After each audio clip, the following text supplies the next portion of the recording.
Hello, and welcome to the Edifice of Trust podcast.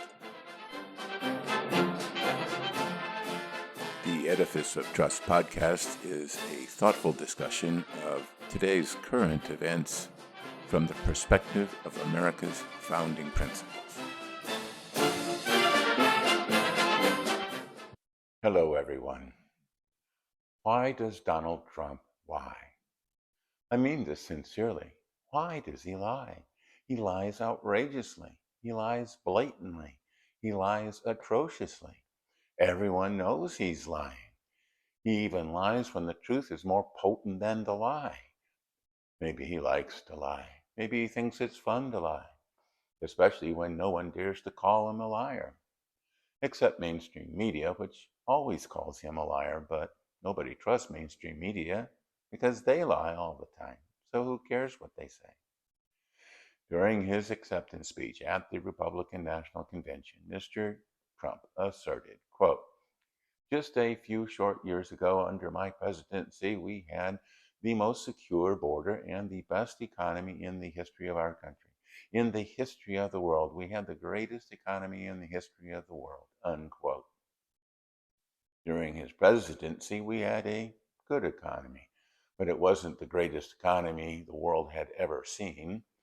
If it was such a great economy, why did he feel the need to continually goose it with deficit spending? A good economy doesn't need to rely on Keynesian-inspired deficits to create economic growth. The Trump administration had projected a deficit of $3 trillion during his 4 years in office, and that was even before COVID. Why would the greatest economy in the history of the world need a deficit of $3 trillion to be great? And remember that chart that he said saved his life? At the convention, he said, quote, "You got to see this chart. I was so proud of it. And by the time I got to I never got to see it that day, but I'm seeing it now. And I was very proud.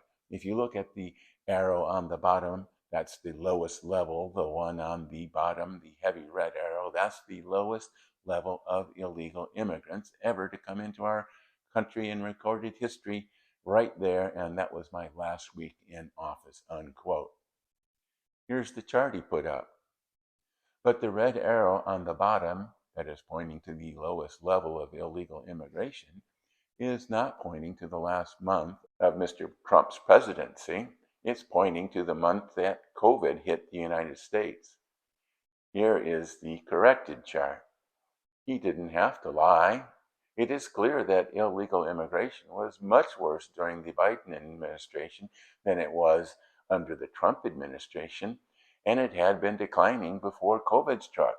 But the truth wasn't good enough for Donald Trump, so he lied. Yet he lied to make himself look better. He lied so he could preen and stick his chin out. He lied because being a good president wasn't good enough. He had to be the greatest president. But by highlighting the chart in his speech, he showed the whole world the lie. Why did he do that? I think it is kind of a loyalty test. Mr. Trump once famously stated, "I could stand in the middle of Fifth Avenue and shoot somebody and I wouldn't lose any voters," okay?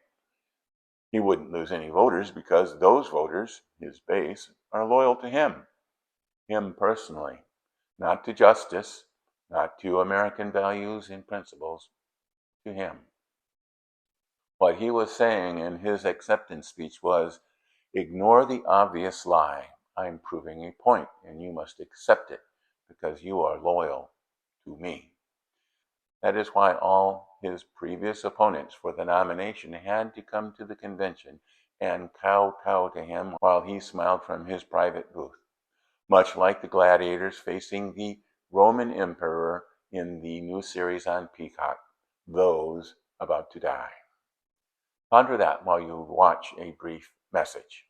Fed up with today's politics? Let's do something about it. Braver Angels is leading the nation's largest cross-partisan, volunteer-led movement to bridge the partisan divide.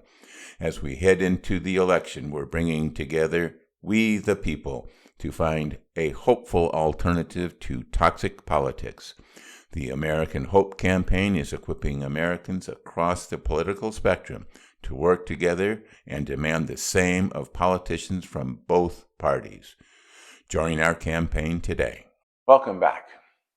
Of course, Donald Trump isn't the only lying politician in this or any election cycle. Joe Biden lied about his physical fitness and mental acuity with the wholehearted support of his inner and outer circle. Staunch Biden supporter Senator Chris Coons insisted that Biden was the only Democrat that could beat Trump. And Vice President Kamala Harris insisted that in private meetings, Mr. Biden was sharp and focused, and called the special counsel's description of the president's demeanor as wrong on the facts. Mr. Biden's problem was that when his lie was exposed to the public at the debate, his supporters did not demonstrate the same fierce loyalty that Mr. Trump demands.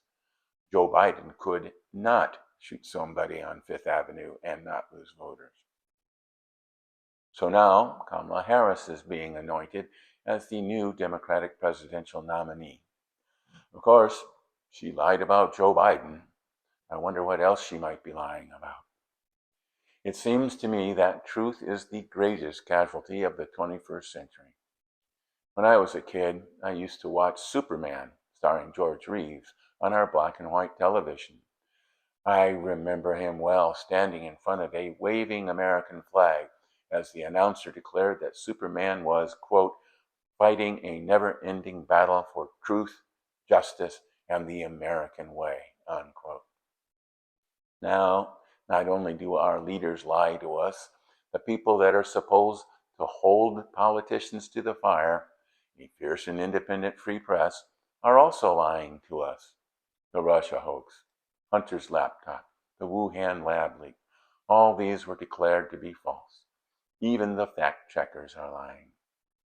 We need leaders that will fight the never-ending battle for truth instead of lying to us to advance their agendas. Hopefully, those leaders will also include justice and the American way in their fight. Thank you for watching.